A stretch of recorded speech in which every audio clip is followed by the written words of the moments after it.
because in this, I have taught my hip to move forward or across, forward or across. It's fine while I can preserve my knee, because I'm up on my toes, so I can just twist my heels to make sure I preserve my knee. I, as a smaller fighter, favor fighting with this foot forward because it gives me a couple more inches of reach. But I do not fight in a super fucking long stance, because that is, again, how to get spanked. Not a fan. Or hit in the inside thigh. Also not a fucking fan. So this is built to be universal. This is actually built a lot off Bruce Lee's 1-inch punch rule. And again, his basic notes got bastardized to a rotation in the hip instead of a push through. How do people pass basic high school physics? Say again? High school physics. Momentum. So frame weight transfer, this is one of the things. I'm going to take my 185-pound frame and I want to put it through you. If my hip goes backwards, so that rotational bullshit, I'm actually taking that body mass out of the equation. That is a negative. So that is actually what we're playing with frame weight transfer. I'm going to take as much of my mass as possible and put it through my opponent as easily, like straight line. The straightest line I can make, because the straightest line is going to deliver the most power for the biggest band, by the way. Because if I'm throwing here and they step into that, I'm still hitting them with power. Versus rotational, I'm not, because it speeds up as it goes. So we're going to play with that. But again, it works with both hips forward. It does not work in a long stance. The bigger fighters or fighters that fight in this really long stance, frame weight transfer works in this stance if I'm throwing my body back and forth. I like my knees and would really like to stay out from surgery. And so you will not see me fight in this really long stance with the back foot turned out. I used to. That dude. So you see me fight in a much squarer stance because now I can move my knees and I can transfer my power. It only takes like 4 to 6 inches to hit somebody with 185 pounds. Like, I'm not that big. It only takes a little bit of motion and I'm gonna sit down into it to deliver the power. But this really long stance, to get my hips facing the threat, makes me torque everything so hard, so it's much harder to get my foot to move without falling. And again, we want to be in balance, right? When we fight, if I'm falling, I'm behind time, I'm behind the line, everybody can take advantage because now I've got to recover myself. So I start bobbing in and out of the fight and becoming far more reactive than actually presenting a threat and presenting an offensive motion. Does that answer the question? Yes. Cool. Any other questions before we go along to the elbow? Talking about facing the threat, we talked about single weapon threat. What if it's something weird, if it's two swords fight? Two swords, you're going to see me fight a little square. So, Dave Sven is my buddy. I enjoy the hell out of him and his household. So I got way too much two-stick time. And my knight decided that he wanted to win crown that way. That was so painful as a squire. So facing the threat is actually where I'm going to then become a little square so I can move towards the threat quicker.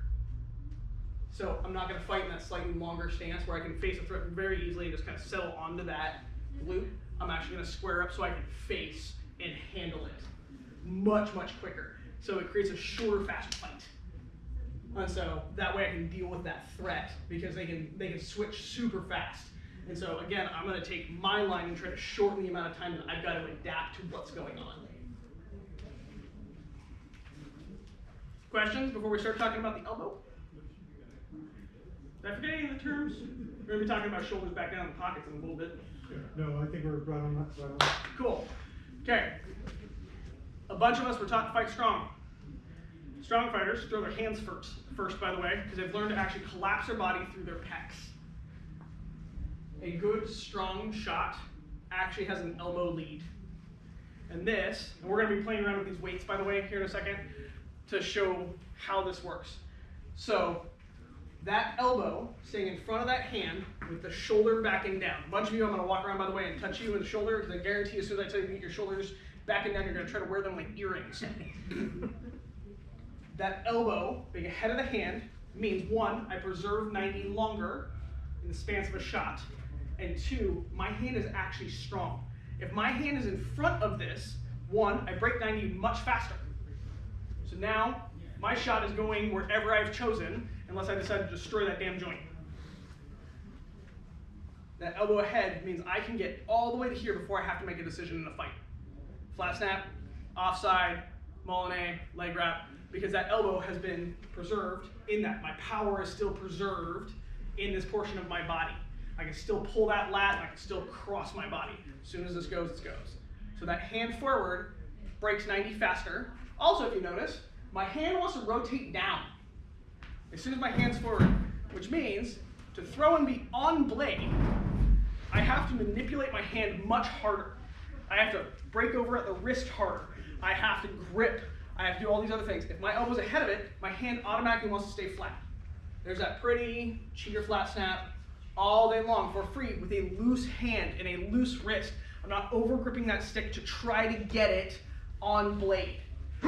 Also, here's the fun part.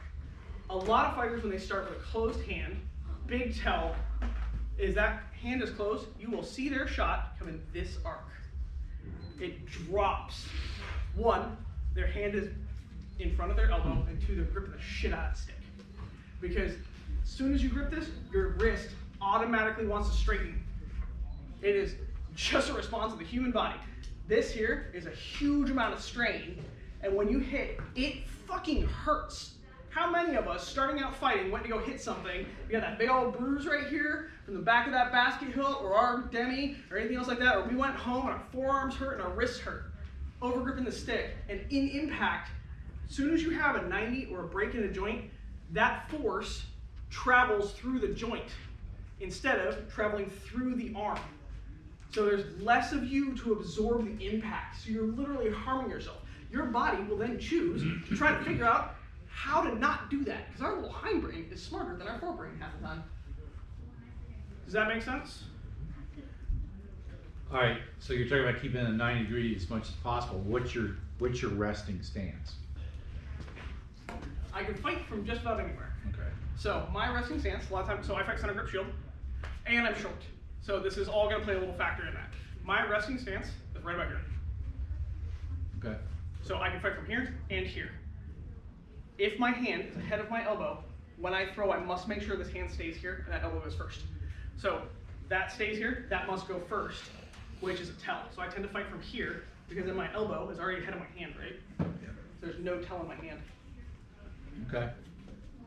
So one of the other things we're going to talk about in this, and that's actually a really great question. So you can fight this stance back here. This is actually where you see that old school West-East style, that West Coast style. Guess what? This cheat right here was to get this elbow forward. This, Set yourself between the shoulder blades like after literally your shot. taught me to fight like this, guys. Like, please. If you want lessons on breaking it, come see me after you see this. Yeah. So this style was literally a cheat code. This is before we had a lot of this language that this needed to be preserved and this needed to go first, right? Most of everything we talk about today is known in the SCA. It's just talked about terribly because people haven't figured out how to make it a system in this. In like, say, elbow first. The elbow must go first. I don't care where your hand is, your elbow has to lead it. In the day, there was a strong convention against arguing sword arms in the West Kingdom. Is that gone now? Oh yeah, I'll rip somebody's arm off in a flat fucking second. I don't give a shit. You stick your arm out there, I'm gonna hit you so hard you regret it. So, Not that you have that by the the way big- is you just turn your hand out, it gets rid of your forearm. So, it's literally just turn it out, motion goes away. So, yeah, no, the West Kingdom will absolutely rip off an arm. I think the funnier one is you rip off somebody's arm and you call it flat, and you rip off their arm and you call it flat again. Can you just tuck that thing away? Don't block your head with it. So, conventions have changed through the SCA over time anyways. Like, newer generations happy to hit you on the arm. Like, I don't understand why we weren't happy to hit people in the arm. Start it. Armor conventions in the 80s were not what they are today. Yeah, okay, that is actually So- one of the things. We fight way better van braces than we used to. And that's a big one. You can break somebody's forearm pretty easy. It's one of the easiest bones to break. So, any questions before we start playing with this a little bit? Because we're going to talk about shoulder position, and then we're actually going to play with this. Which is the reason why we have a lot of these. No questions? Is this like being recorded or? It is being recorded. Okay, so I don't need to go get a notebook and write all this down. You're welcome to get a notebook if you want to. It is also recorded. And so if you want to take a second to go grab that before we go into the next section, like right now is the perfect time if you want it. It is a good idea to have a notebook. It's one of the ways Are we you good learn. with us continuing with questions when you get that? Yeah. Cool. Anybody have any questions before I start calling on you for knowledge? Does anybody need a notebook? I've got 2 extra in the truck.